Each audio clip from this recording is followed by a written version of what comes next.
I want to talk about how to force yourself to get rich. And this is a topic where I'm going to try my best not to lose my mind and start to rant and rave. But this is the stuff that just, gets me so upset because let me just get to it. So how can you force yourself to get rich? How can you force yourself to make money, get wealthy, have that money grow, and just kind of, like I said, literally make it happen? Not only like try, but force yourself for it to happen. Well, this is something that not many people do at all. And it's, once again, I'm going to try not to rant and rave about it, but is what I'm going to talk about pleasant? No. Is it going to be painful at times? Yes. But does it work? Absolutely. So if you're like, well, no, I want to like get rich tomorrow. I'm here for like the get rich quick type things. I'm here for everybody to just pat me on the head. Say, listen, life is just rainbows and butterflies and sweet little old ladies on motorized carts. If that's what you're looking for, did anybody get that movie reference? Anyways, if you did, leave it in the comment section below. But let's get to what is, so if you're still with me, then you're like, okay, yeah, I'm willing to hear what you have to say, even if it's unpleasant. So how do you force yourself to get rich? Well, first off, the key thing is, let's go with green.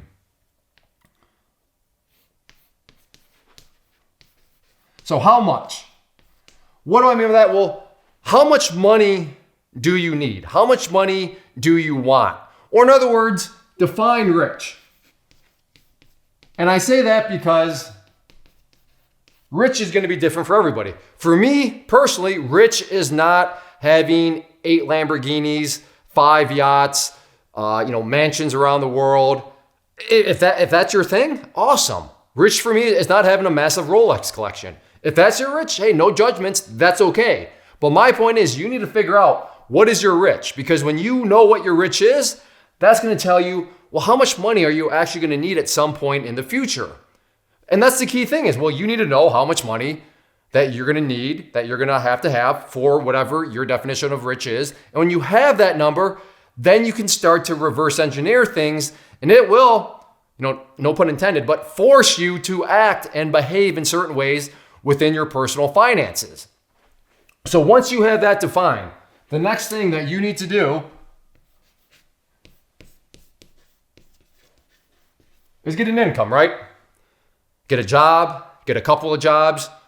I mean, I don't know what you're off to do for income-wise, but again, because we started off there, you're going to have a number. You're going to start to quickly understand and quickly realize what sort of income you're going to have.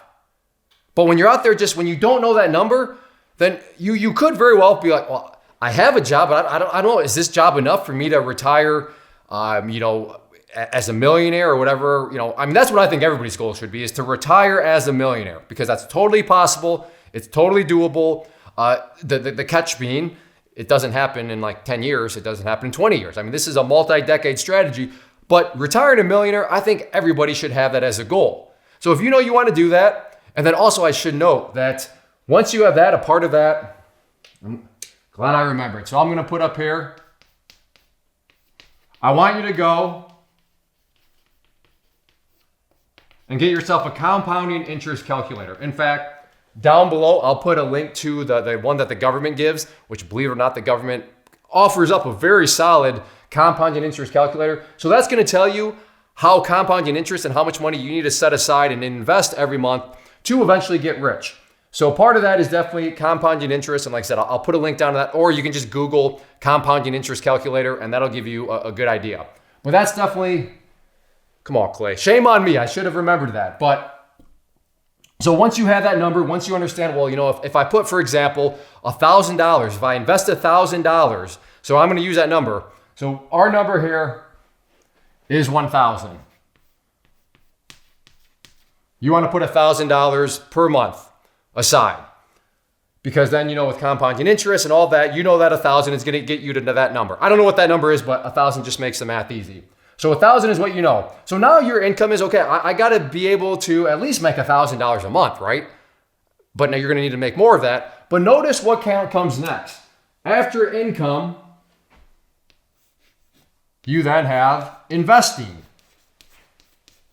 Now, what is the vast population of society do? The vast population of the society is over here, and on this step, they are doing this right here. They're doing wants. Some of them, to give them credit, they're not doing wants, but they're doing expenses.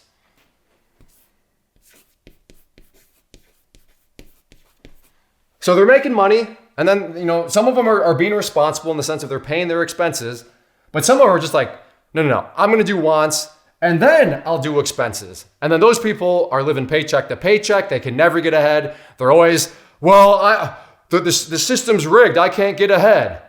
And then you go like, well, how come as soon as you get a paycheck, you go to Starbucks and do all these other things? No wonder why you can't get ahead. But what the wealthy do, what people that get rich do, they focus on investing right away. Now, how is this powerful? How is it going to force you to behave in certain ways? Well, after you invest, then at that point, you're going to go down there and pay your expenses. But you may be thinking, and it's logical, well, Clay, how can I pay my expenses if I'm investing first? Well, you better make sure that your expenses are in line with your investing goals. And your investing goals are going to be in line with what you want to do to get rich.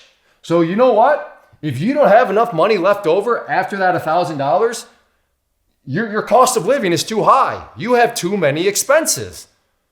So that's going to force you to what? Well, you're going to have to start to change your cost of living. Maybe you can't go out to eat as much as you want. Maybe you can't always be wearing, have the newest, smartphone. It's going to force you to adjust those expenses. Maybe you shouldn't be going out and getting some crazy car payment. Maybe you should downgrade a little bit. I'm not saying downgrade forever because again, you're going to be rich. But if you want to hit that investing goal of 1,000, you better make sure that your expenses are going to be able to be covered. But if you do the $1,000 first, and then you start to look at expenses and there's not enough money left over, I guess I got to cut back on my investing. No, you got to cut back on your expenses. And then after that, once you have expenses taken care of, and then the wealthy, the rich, then those people are focused on the wants. And that is how you force yourself to be rich. That is how you force yourself to behave and live within your means. Have you ever heard that, live within your means? And I get it, it's kind of blurry. It is just a soundbite. So to be fair, what does that even mean? I actually agree with you. What does that even mean? Live within your means. This right here. Meaning if after investing, you don't have enough money for your expensive, the solution, and I want to really hammer this home, the solution is not, well, I guess I just can't invest as much. No, the solution is start to go through your budget. If you even have a budget. If you don't, then get a budget. But you better start going through your expenses and figuring out what can be cut out so that you can still be making that $1,000 payment because that's what you define as you're rich. Now, if you're saying, well, I do want to get Lamborghinis and Rolexes and all that sort of stuff, well, that's kind of also a wake-up call where, I'm not saying you can't, but your income source at that point is probably going to be, I hope you have a really good idea that solves a lot of problems or some sort of service that can really help a lot of people out. Because at that point, your income needs to be, you run some sort of massive company. But for them, like I said, if your goal, which I believe it should be to be, I want to retire a millionaire. I got 20, 30, 40 years before I retire. I want to be a millionaire. The compounding interest calculator will tell you how much you need to be doing. And it's totally, totally possible, but not always pleasant because it's so easy. And there's a reason why most people flip, have investing as the very last thing. Well, I got to get money. Then I got to pay my expenses. Well, then I got to have some fun. And then we'll see what's left over and then I'll invest that. And then those people, look at the statistics. Just run a Google search. I don't want you to take my word for it. Run a Google search about all the people that barely have anything saved for retirement, that barely have anything in savings for an emergency. It's crazy. And this is exactly why, because they don't go through this sequence. So if you want to force yourself to get wealthy, if you want to retire a millionaire, this is how you do it. This is the order in which you need to approach your numbers. So what do you think about this? Am I crazy? Do you think I'm crazy? If you do, leave me I guess hopefully if you agree too, leave those in the comment section below. But I'm very curious. What are your thoughts on this? Maybe you already do this. If you haven't, and I should note this real quick, please don't go pull some outlier data point. Well, what about this person in this situation with this, that, and the other? And I get it. There's always little outliers. I can throw an outlier at you where there's somebody that, used to live in a cardboard box, then all of a sudden now they have like 8, Malibu mansions around the world, which doesn't make any sense because Malibu is one location, but that's besides the point. So don't come into the comment section and do that, because that's a two-sided coin. But just as a whole, do you agree with this? Do you think I'm crazy? Are you already doing it? Or do you need some help in trying to do it? Leave it in the comment section below, and I think we can get some good discussion started. But if you do enjoy these videos, I realize this didn't have anything to do with necessarily trading per se. I mean, it did have to do with the stock market and investing, because that's where you'd want to do that. But if you enjoy these types of videos, hit that like button. Like I said, leave a comment down below. And hopefully you decide to subscribe to the channel too. So check out the other videos first. And then if you do like what you see, I'd love to have you as a subscriber to the channel. So get out there.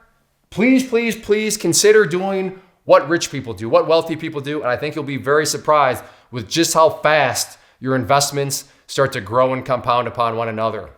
First off, thanks so much for watching the entire video. Real quick, before you go, I want to invite you to a live webinar, web class, training, workshop, online event, whatever you want to call it, but it will be me live revealing to you what I've discovered that has allowed me to transform myself from being an employee to being my own boss, including how I had only one losing day out of 73 days in total. I'm going to cover 3 keys that have helped me unlock profitable consistency within the markets. The first key is super weird, but in a productive type of way. The second key is super awesome because it quite literally is wired into our DNA as humans, making it very easy to use. But in a cruel way, this becomes a pitfall for many traders. I'll explain it all though, including how to avoid the pitfall that it creates for some. And yeah, the third key, when you hear it, sounds way too good to be true, but it's not, and I'll show you how it all works. Then at the end, I open it up for a question and answer session that is, again, totally live. Even if you can't make the live session, please still sign up, as it will be recorded, and you can go back and watch the replay that I will send you.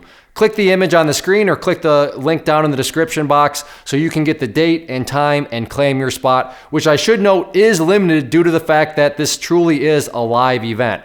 If you have any questions, let me know. If not, I'll be seeing you soon.